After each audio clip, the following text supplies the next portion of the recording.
artigo da Torre de Vigia, de 1º de outubro de 1931, chama-se Um Novo Nome. E o texto base é Isaías capítulo 62, versículo 2, no qual Deus prometia ao seu povo dar um novo nome. Rutherford vai abordar esse texto diversas vezes ao longo do artigo. Ele começa dizendo: Jeová enfatizou o fato de que ele tirará um povo para o seu nome e que, quando retirados, estes devem mostrar os seus louvores e não os louvores de alguma criatura ou organização formada por homens. Interessante, né? Apesar da Sociedade Torre de Vigia ser uma organização formada por homens, Rutherford é contra essa ideia de o nome refletir a uma organização assim. Para ele, o fim não deveria chegar sem antes haver uma classe designada por Deus, distintamente marcada como suas testemunhas. E isso bem no fim da organização de Satanás, escreve Rutherford. Então, para ele, estavam bem no fim dos tempos. Daí ele diz que muitos grupos se chamavam cristãos, mas ninguém é cristão a menos que seja ungido por Jeová Deus. Cita por nome vários grupos desses e diz que todos estão alegando ensinar a verdade e nenhum deles está dando honra ao nome de Jeová Deus. Rutherford então menciona Russell como alguém fiel a Deus, que proclamava a verdade revelada pelo Senhor, e os que estavam com ele eram chamados de russelitas, auroristas do milênio, estudantes internacionais da Bíblia. Já após a morte de Russell, diz Rutherford, surgiram inúmeras companhias formadas por aqueles que uma vez andaram com ele, cada uma dessas companhias alegando ensinar a verdade. E cada uma delas se autodenominando por algum nome, e aí ele cita alguns daqueles nomes que já estavam presentes, né? Sabemos que desde o cisma de 1917 havia diversos grupos que se separaram, né, dos estudantes da Bíblia associados à Torre de Vigia e seguiram o seu próprio movimento. Então são a esses grupos que o Rutherford está se dirigindo no artigo. E ele dizia que tudo isso causava muita confusão, obviamente, né? Ele escreve: parece razoável que Jeová deixa claro quem está dizendo a verdade. Não é também razoável que aqueles que dão testemunho da verdade honrem e vindiquem o nome de Jeová Deus e não o nome de alguma criatura ou organização formada por homens?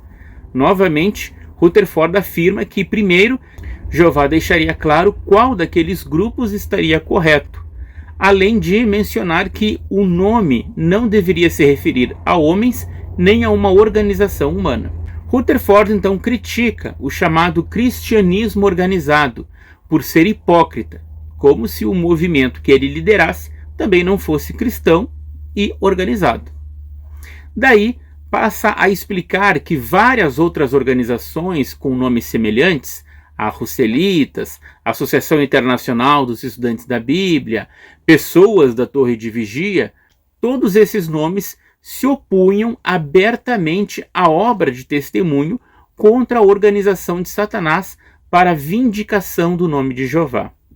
Aconselham as pessoas a se recusarem a ter qualquer contato com a literatura publicada e distribuída pela Sociedade Torre de Vigia, e nem mesmo acreditam que Cristo Jesus veio ao templo de Deus em 1918.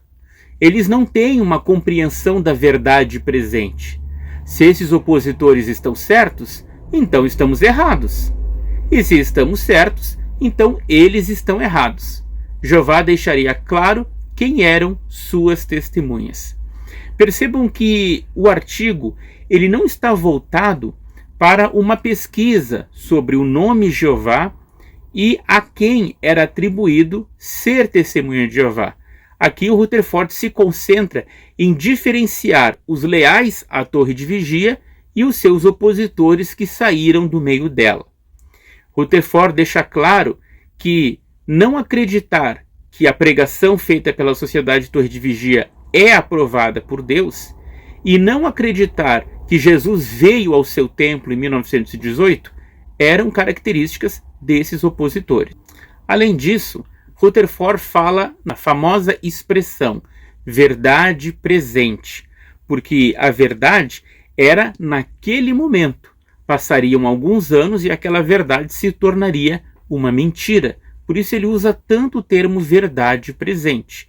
E deixa claro que ou eles estão errados e os demais estudantes da Bíblia estão certos, ou vice-versa. Não tem meio termo. Aqueles que estão alegremente engajados na obra de serviço do Senhor, hoje têm uma mesa farta do Senhor e estão se alimentando dela. Eles estão bebendo profundamente no poço da verdade. Eles estão se alegrando enquanto outros estão empalidecendo. Então, o presidente da Sociedade Torre de Vigia se orgulha de dizer que eles e seus apoiadores estavam vivendo fartura espiritual. Como ele disse ali, bebendo profundamente no poço da verdade. Ora, isso foi escrito em 1931. Vocês já acompanharam comigo aqui nos vídeos quantas bobagens foram faladas pela Torre de Vigia, pelos livros de Rutherford e principalmente pela publicação de Clayton Woodworth, The Golden Age. Consideraria isso beber profundamente do poço da verdade? E aí, Rutherford refere-se aos seus opositores como empalidecendo, estando com fome. E cita Isaías 65, versículos 13 e 14. Eis que meus servos comerão, mas vós passareis fome. Estão lembrados desse texto? O Senhor se livrará da classe do servo mau, matando essa classe. Percebam o ódio que Rutherford tinha de seus ex-irmãos ungidos. E é interessante notar que essa verdade presente, a classe do servo mau, também, após a morte de Rutherford e também de Nathan Knorr, ela deixou de ser encarada como verdade. Segundo esse artigo da Torre de Vigia, para fazer uma distinção clara entre o falso e o verdadeiro servo, Jeová declara que fará com que sua nação escolhida seja conhecida por um nome distinto, e cita então Isaías 62, versículo 2. Cabe aqui salientar, como eu já mostrei no vídeo passado sobre 1931, que lá em 1944, ou seja, 2 anos após a morte de Rutherford, houve uma sentinela que deixou claro que a interpretação desse texto de Isaías 62:2 como se aplicando ao nome das testemunhas de Jeová é algo errado. Portanto, aquilo que Rutherford estava ensinando ali como verdade presente, hoje é uma mentira do passado. Rutherford diz que a aplicação dessas palavras se deu após Jesus vir ao templo, lá em 1918, e que os chamados estudantes da Bíblia, ou seguidores do pastor Russell, aqueles que afirmavam estar fundamentados nas características básicas da verdade, conforme exposta pelo irmão Russell, estão falando contra a classe que está proclamando a mensagem do reino.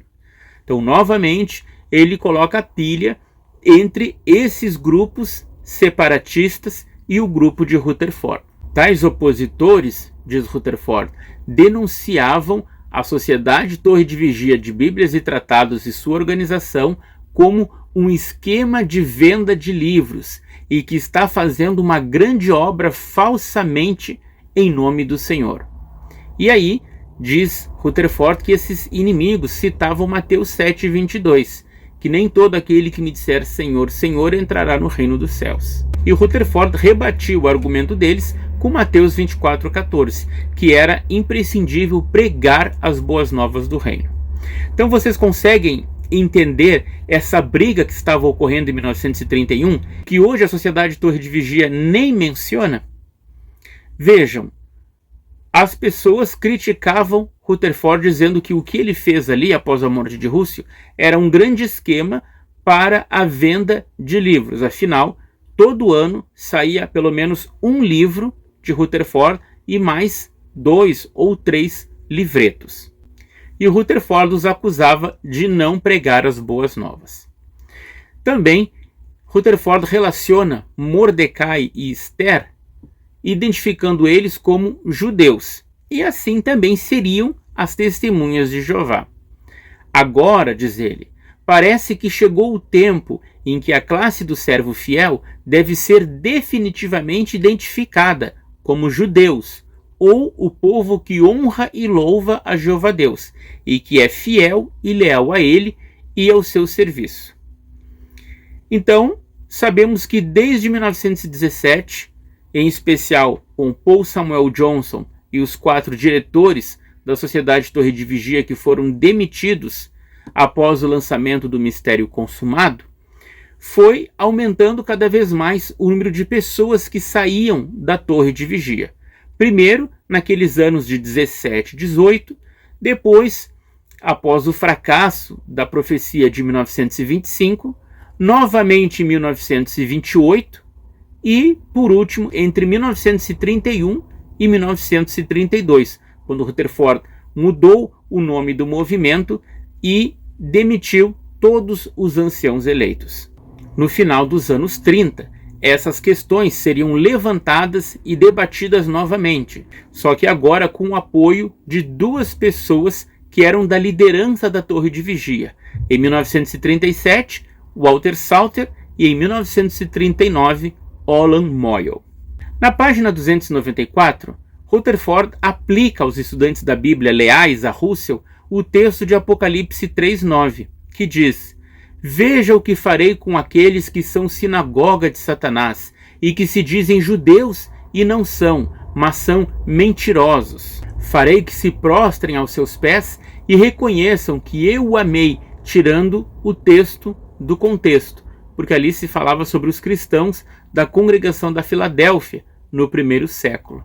E estava usando essa interpretação como pretexto contra os demais estudantes da Bíblia.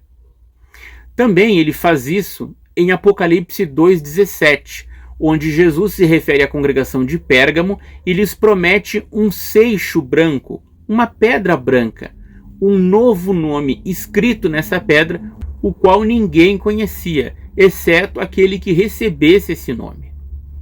O Senhor dá a conhecer 2 classes, diz Joseph Rutherford. Uma, a classe infiel e comprometedora, e a outra, a classe fiel e verdadeira, e ele separa uma da outra. A classe verdadeira toma uma posição firme contra cada parte da organização de Satanás e se declara enfaticamente ao lado do Senhor. E aí ele cita o livro Luz, volume 1, páginas 25 a 27. Então Rutherford começa ali já a lançar a base para aquilo que ele revelaria em 1932, que o Israel de Deus, o Israel espiritual, não eram mais os judeus naturais, que isso era uma verdade naquele tempo. Agora o Israel de Deus seriam as testemunhas de Jeová. Continuando o artigo, o significado do nome Jeová foi revelado pelo Senhor ao seu povo, somente após a vinda do Senhor Jesus ao templo de Deus. Agora, os fiéis veem que o nome Jeová significa seus propósitos, particularmente para com o seu povo, e em geral para com toda a sua criação. Mas aqueles que se opõem à proclamação da verdade presente não aceitam esta explicação do significado do nome Jeová agora e não entendem o verdadeiro significado do nome Jeová. Eles não recebem a pedra branca e, portanto, não têm designação oficial de Jeová e não existe um relacionamento confidencial entre eles e Jeová e não tem meios de comunicação com ele por meio de sua palavra. Então, além de chamar seus ex-irmãos como sinagoga de Satanás, Rutherford diz que eles não têm o apoio de Jeová, nenhuma relação com ele. Somente as testemunhas de Jeová, nomeadas por Rutherford, teriam o seixo branco mencionado lá em Apocalipse com o novo nome.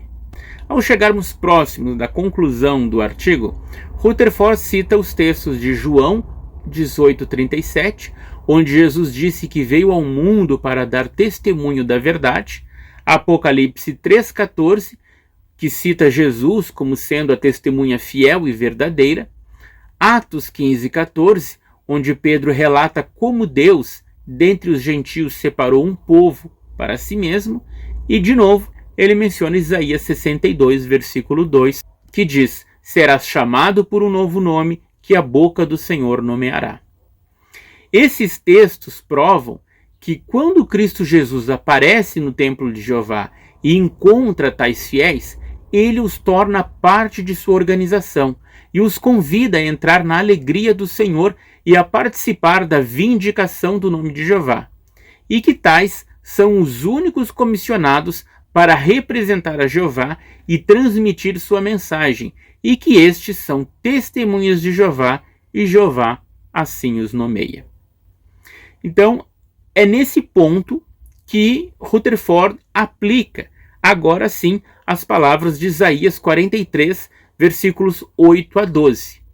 Aí ele vai falando, que a Sociedade Torre de Vigia, que a Associação Internacional dos Estudantes da Bíblia, que a Associação Púlpito do Povo, todas essas três são corporações para preparar e publicar uma proclamação ou mensagem bíblica, embora sejam todas elas instrumentos usados por Jesus. Diz ele: recusamo-nos a usar o nome de uma corporação ou de qualquer homem. Recebemos e levamos com alegria o nome que a boca de Jeová Deus nos nomeou e nos deu, a saber, Testemunhas de Jeová.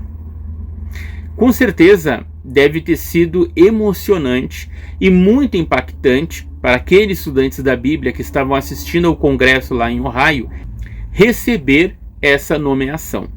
Sem dúvida, foi um golpe de gênio da parte de Rutherford interpretar o texto dessa forma e aplicar aos leais ao seu grupo.